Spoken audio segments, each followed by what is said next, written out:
Boye Mafe, the DN out of Minnesota, 6'3", 261 pounds, and this guy still ran a 4.5, 340. He can move. What I love about this young man, he does not mind mixing it up at the line of scrimmage. He will engage with these offensive tackles and rely on his counter moves. He has great counter moves, good hands, good dip, good rip. He gets after the quarterback. He's a young football player, started playing football his junior year, so he still has a lot to learn. But when I watch him on film, he looks like a smart football player, does a great job reading his keys and diagnosing football plays. I've seen him shoot the gap and get into the backfield right as the quarterback is handing the ball off to the running back. He makes a lot of big plays. He went down to the Senior Bowl and just balled out. He showed everyone, look, I can play at a high level. When you can go to the Senior Bowl and make a great impression against the best football players in the country, you're going to have a chance to play in the NFL. He is the thunder when it comes to this defensive end position or this edge rusher position. He can get after the quarterback and do it with power, but also show he can drop into coverage.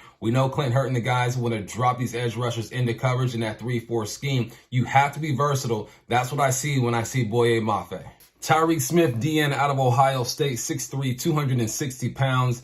This guy is quick off the line of scrimmage, understands who he is as a football player. He's not going to try to run through you. He's going to set you up for the bull rush later. He's going to use his hands and his quickness off the line of scrimmage. He doesn't want to lock in. He doesn't want to get engaged. But by the third or fourth quarter, now he's set these offensive tackles up. He uses his quickness, heads, gets them off balance, and bam, pushes them and sits them down. Also, what I like about this guy, he is still explosive in tight spaces. A lot of times, these big boys get into these small spaces and they just want to smother you. He can't do that, but he remains explosive. He is still violent at the point of attack. He also works extremely hard on the back end of plays, and that's what you want from your DNs. He's going to run guys down and make sure that he gets that tackle for loss. Also, when he's rushing, he understands I cannot get too far upfield when I'm rushing the quarterback. If you get too far upfield as an edge rusher, that quarterback steps up in the pocket and there are lanes for him to throw and to run. He gets it. He gets parallel to the quarterback, bends that corner, and gets after him. This guy's a twitchy type of player. I'm excited to see how twitchy he can be with the Seattle Seahawks.